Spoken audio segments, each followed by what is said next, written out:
og erfiði maturinn eftir Hjalta Bjarnason.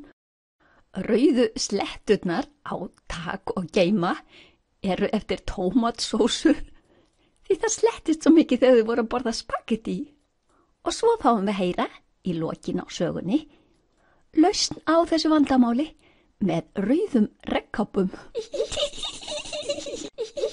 Takk og erfiði maturinn. Útgefandi Freyjukettir Norræn menning 2010 og svo ESB númer. Hérna er Hjalti við Miðjarðarhafið í rauðri peysu. Á stjörnunni hans Tags er geimauga. Þetta auga sér ýmislegt í alheiminum. Augað er á sporbraut eins og tungl og er í jaðri Úróms eða rétt utan við.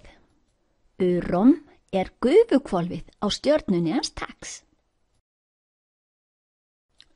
Augað gefur frá sér skemmtileg hljóð sem móttökutæki á stjörnu niðri nema.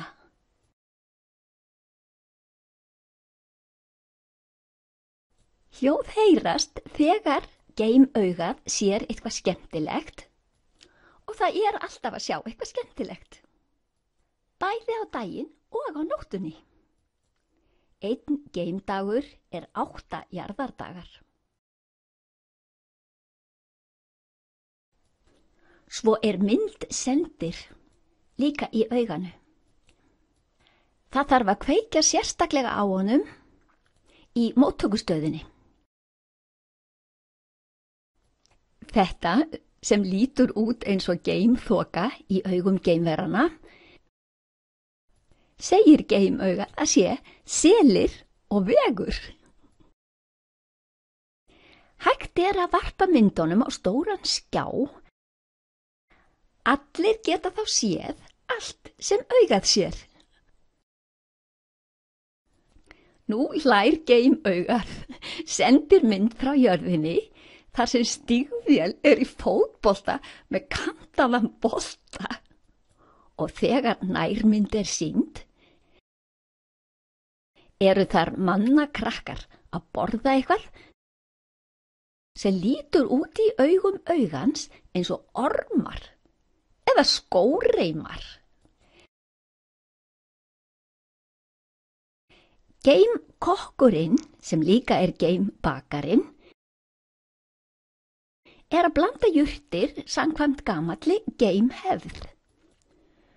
40 hlutar af birkilaufi, þurrkuðu og möluðu,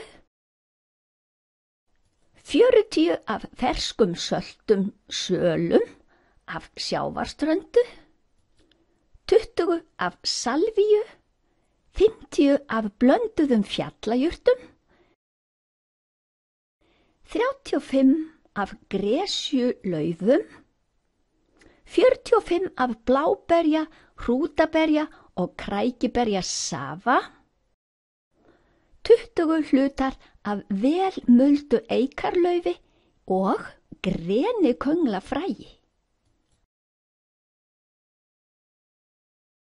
Hann ætlar að gera stóra köku með þessu í. Hún á að líta svona út. Geimgulrótarþjófurinn komst í laufin og stal mjög miklu af þeim. 3-hjóla geimveran átti leið hjá í hjólatúr og fór bara að hlæja þegar hún sá til gulrótarþjófsins. Því miður varð kakan ekki alveg eins í laginu hún átt að vera, en geimbakarinn lætur það ekkert á sig fá. Hann er svo vanur svona smávegis klaufaskap. Hann sér nú á stóra skjánum að geimaugað hefur séð forvitnilegan mat. Hann pantar svona skóreimar eða orma frá fótboltastígvélslandinu á jörðinni. Hann fær pakka, opnar hann og ætlar að rækta svona á stjörnunni hans Tags. Hann stingur þeim snirtilega ofan í moldina og bíður eftir rigningu. Þegar rigndi leit uppskeran út alveg eins og ormar eða skóreimar. Taki og geima líst ekkert mjög vel á þetta. En geimfuglunum líst mjög vel á þessa nýju orma. Geimkokkurinn lætur þetta ekkert á sig fá. Hann svo vanur því að ekki verði nú allt eins og ætlað var í upphafi. Hann hringir í fótboltastígvélið. La mamma svarar. No, non immaginare che possa coltivarli così, mio caro. Non hanno dei radici. Non vivono. Non possono credere. Þetta segir geimkokkinu nú ekki mikið, en þetta no segir eitthvað bitastætt og þetta mio caro hlýtur að vera eitthvað sætt. Hann ákveður að láta kalla sig mio caro héðan í frá og auglýsa mio caro mat og mio caro kökur og brauð. Tak og geimi vilja gjarnan vita hvað þessi ormamatur eða skóreimamatur sem augað sá sé í raun og veru. Þeir keyra litla geimbátinn inn í stóra geimskipið og ætla að leita að lamömmu til að spyrja hana þetta skrýtna fyrirbæri sem þau þarna kalla mat.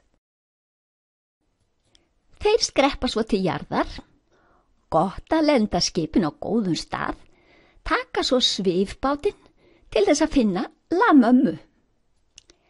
Lamamma tekur mjög vel á móti þeim og gefur þeim fulla diska af svona reimum eða ormum, löðrandi í formaggio osti og pomodoro tómatsósu.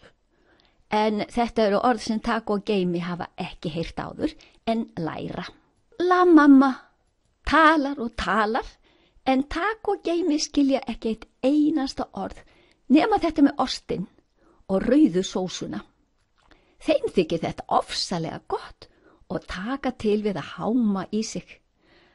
Það gengur að vísu illa því ormandi skreppa út úr suður og eru mjög stríðnir. Nú byrja krakkarnir hennar lamömmu að hlæja.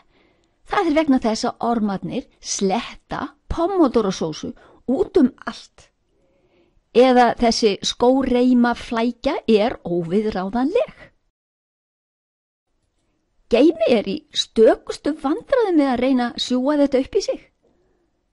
Þetta tollir ekki á gaflinum hjá Taki, heldur rennur niður gaffalinn og upp á handlegginn á honum.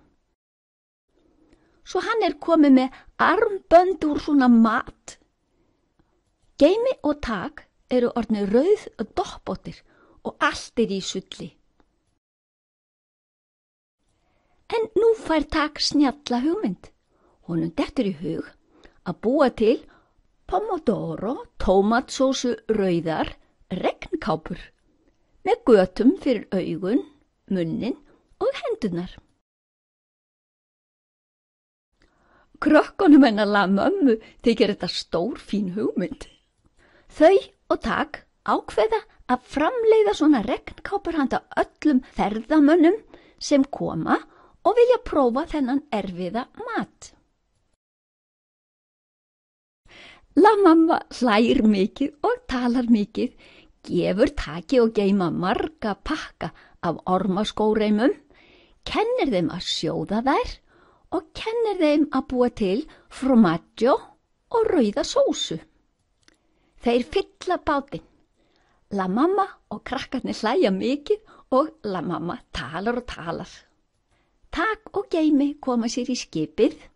Þeir ætla að kenna kokkageimurunni að elda mio caro pomodoro skóreima rétt að Lamamma. Þetta þannig kássu matarréttur að ekki einu sinni kokkageimurunni mun takast á klúðrunum. Þeir skuttlast tilbaka heim á stjörnuna sína.